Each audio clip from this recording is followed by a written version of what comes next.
Hi guys and welcome to today's video. Today I thought I would rank all of my Kaleidos palettes. I have all 10 palettes here in front of me. I'm pretty sure I have all of them apart from that deep sea luster one that they had like way before any, like their literal first palette. I don't have that one because it was limited edition and I didn't know about the brand beforehand, but I feel like I have all of the palettes from when Kaleidos skyrocketed. And of course, if you're new here, hello, welcome, my name is Meg and I like to talk about all the superficial things around here, all the things that don't really matter in life but they make me happy. All things makeup, skincare, hair care, fashion and homeware. We talk about them all around here, so if that sounds like something you'd enjoy, then hit subscribe, join my little family, join the circle of trust, and yeah, let's get into the ranking. I'm very excited. So, let me just point out to you that none of these palettes are my least favourite. I definitely have a favourite, but none of these palettes are my least favourite. Kaleidos do an amazing formula, they do amazing packaging. I have never had a dud from them, ever. There's been a couple of shades that aren't my shades, but that's not like a dud, that's just like because it's not my preference. So I really struggled putting this in any order, to be honest with you. I had like my top 5, I reckon, or top 3, but even then I was like, oh, but there's something I like about you and not about you, and like, so yeah, I love them all and it was problematic for me. I think it'll be really helpful and great for you to see swatches of all these palettes as well. So if you see me in the background with a different shirt on and like not this, it's because I'm filming the swatches of it tomorrow because I don't want to get undressed today. It's just not the gig, it's not the vibe. It kind of pains me to say this, but in last place is the Kaleidos Futurism 7 Sashimi City palette.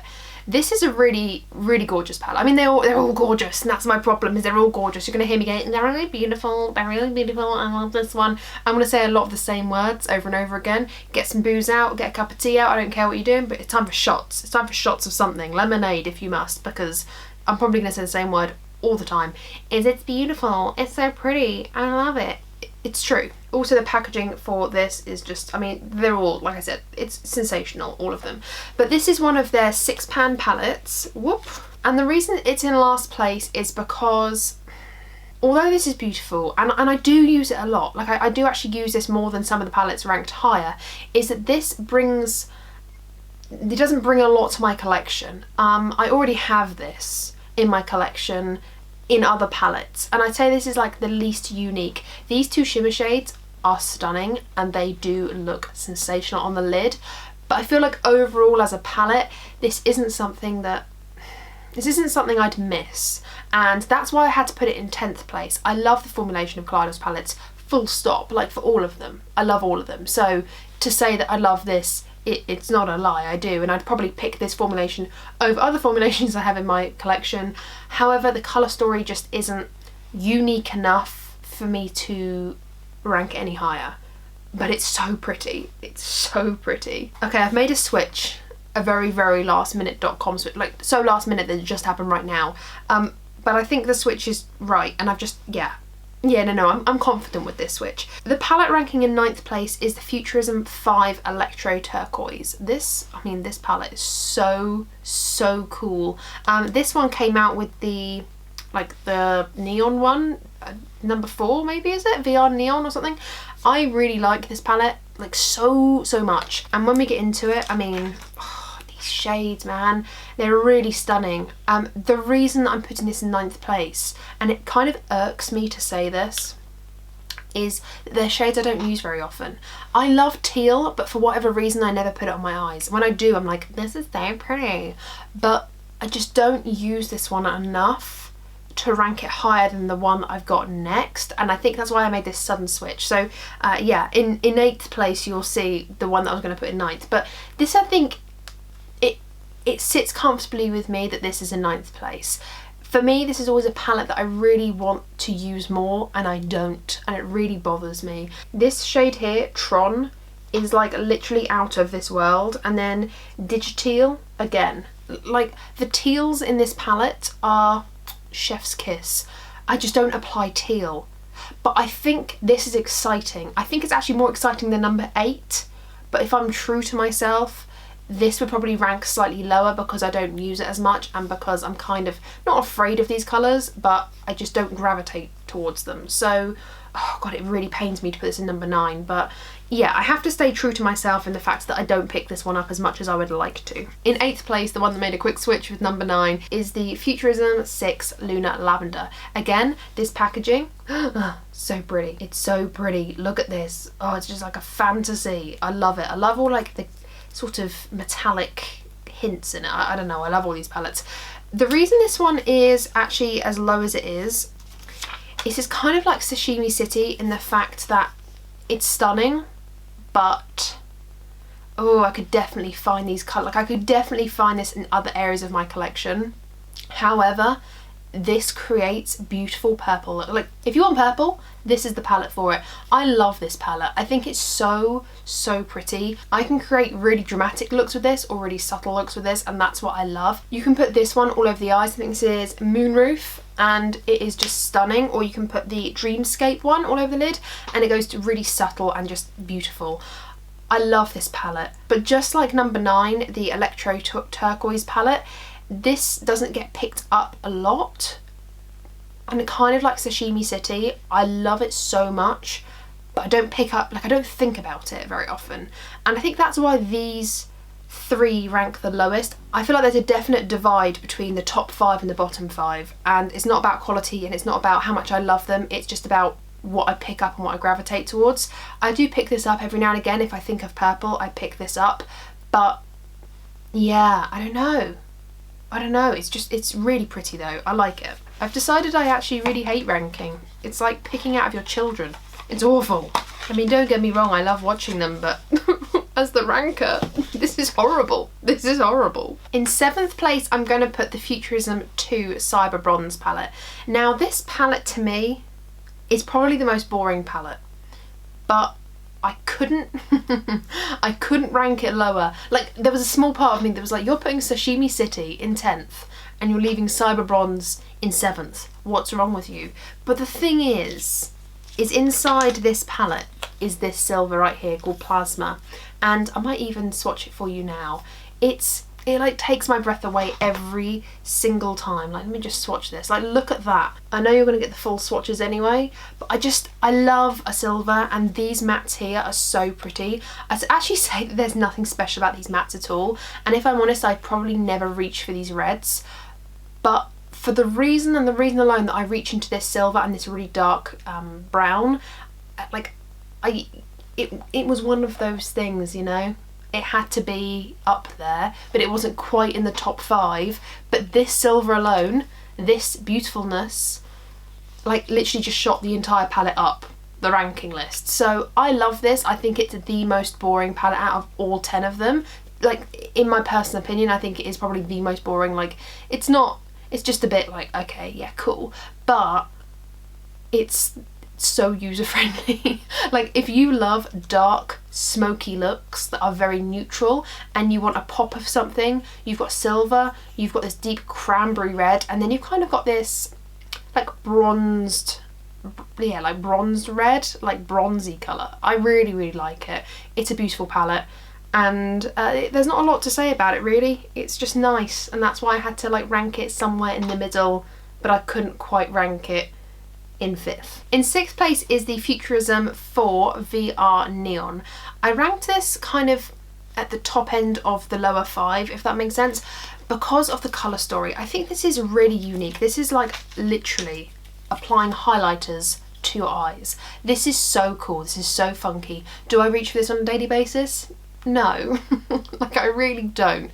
But I would say this and my Melt Radioactive palette are the only palettes that run this bright, and I prefer this formula. Like, if I was going to reach for a brights palette like this, like Neon, actually the Electric palette from Urban Decay, that's a really good one too. This colour story is so fun. It's like a highlighter. It's just, I love it.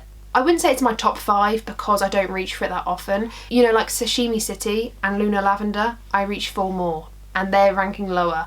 But this is so unique and it brings something to my makeup collection, so therefore it had to be, I feel like it had to be pulled up from the bottom a little bit more. It's just so awesome. Oh wow. And the pigmentation, I mean, you'll see in the swatches, it's special. It's very special. In 5th place, in a very humble 5th place, is the Futurism 1 Sci-Fi Green. I did actually rank this higher at first, And then as I was opening all the palettes to kind of compare the colour stories, I was realising that actually I don't reach for this as much as I do anymore because of some newer palettes. This colour story is just magnificent. This is a grungy dream.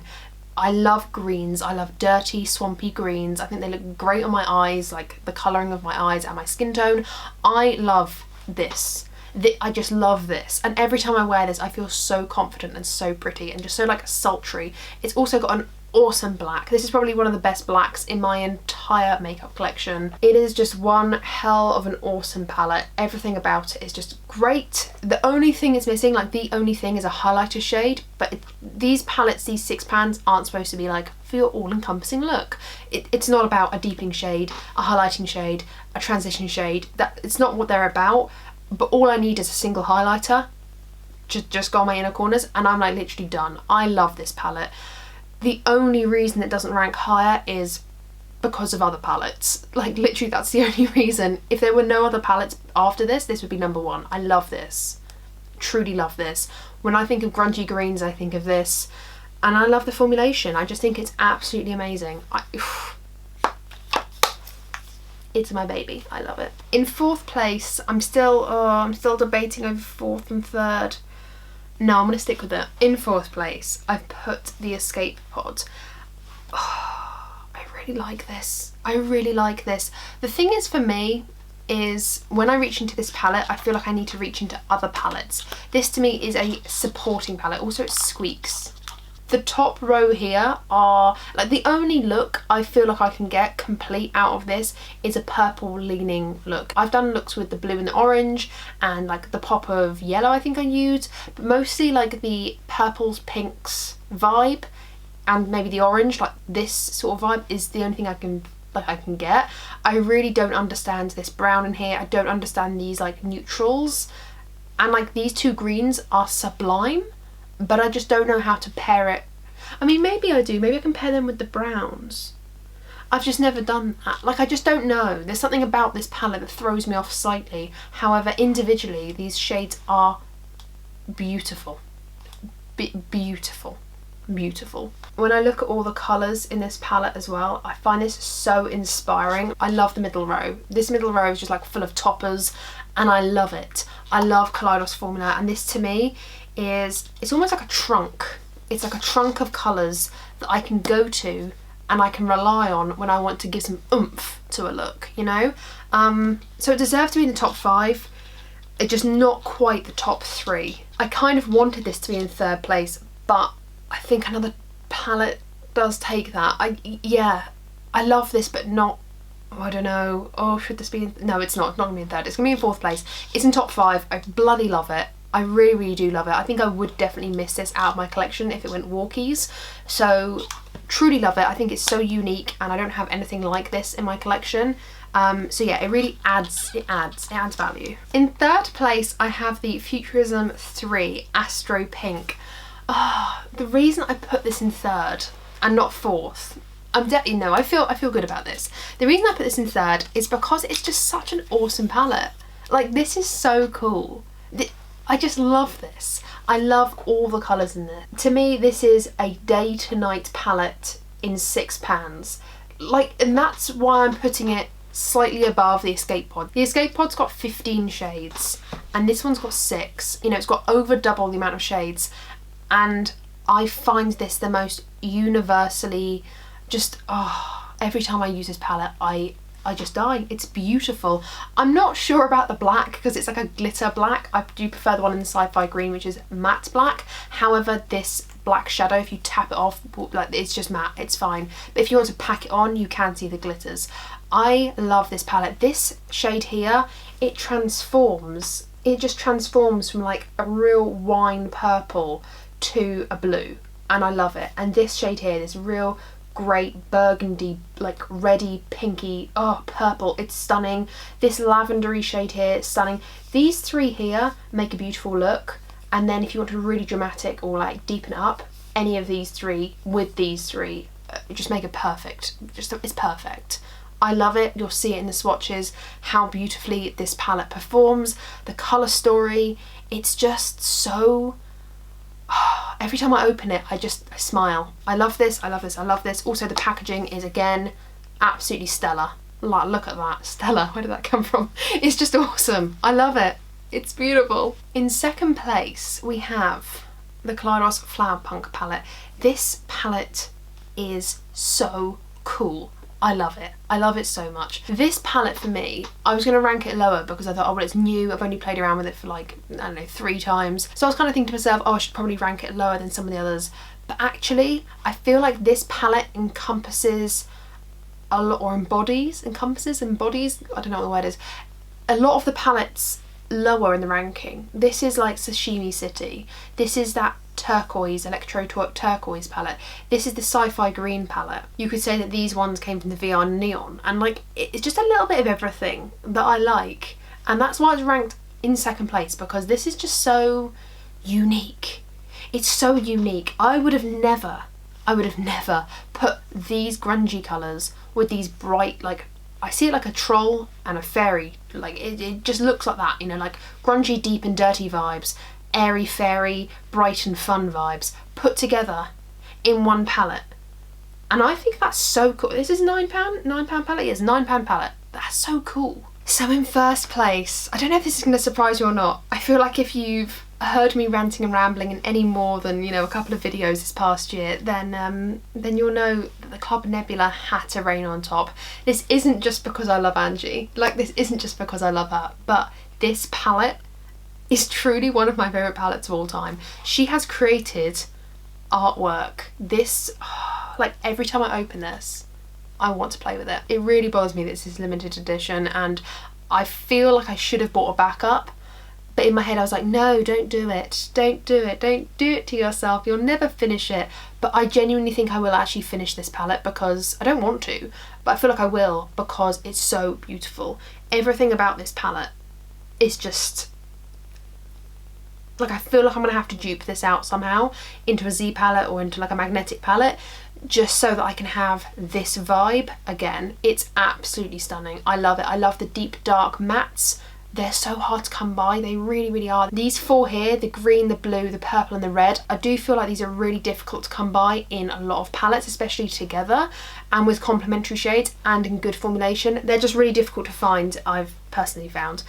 These 3 here are toppers, and this one in fact. These 4 here are toppers, and then these 2 are kind of like your metallics. I'd say the one that's a proper metallic is the middle one here, which is Astro. That's like a proper full pigment. The rest of them are kind of like sheer toppers. These 4 here are like the transforming ones, and they are so beautiful. I feel like she just did the best with this palette. The packaging is absolutely stunning. It fits into Kaleidos brand perfectly. You wouldn't even think this is a collaboration because it fits so perfectly into the rest of their palettes. This to me is the best palette they've ever come out with. This is coming into the mausoleum with me. I love it. I'm being buried with it, okay? I'm being buried with it. I love it. And there we have it. Those were my 10 palettes from Kaleidos, ranked from bottom to top, from 10th to 1st. I don't know, it does pain me that a couple of these had to come so low, because I just love all 10 of these palettes. Kaleidos to me are a brand that are just on it. They inspire me every single time, and every purchase I'm never gonna wait for a Black Friday sale or like a sale with Kaleidos, because I don't ever not want to have it. Like, I don't ever not want to wait. Like, I don't want to wait for any of these palettes. And I think that to me says a lot. I have a lot of makeup, like a lot of makeup. I will never even use half of this in my lifetime. Maybe I will, but maybe I won't. Like, I have so much makeup, and to me, the fact that a single brand can inspire me and grab me in and pull me in so much that I will buy everything that they come out with says a lot. It says a lot. Their eyeshadow formula for me is one of my top 3 formulas. I absolutely adore them. And that was that. I hope you enjoyed today's video. Please let me know if you own any palettes from Kaleidos and what they are, which ones you love more than the others. I'm sounding like a broken record right now about how much I love them and their brand and their eyeshadows, but thumbs this video up if you have enjoyed, subscribe if you haven't already, and ring the bell, because then you'll be notified of all the videos I upload. I upload every single week, and you wouldn't want to miss out on more content from me. No, you would not. No, you would not. Thank you guys for watching. Take care, stay safe, and I will see you in my next one. Bye.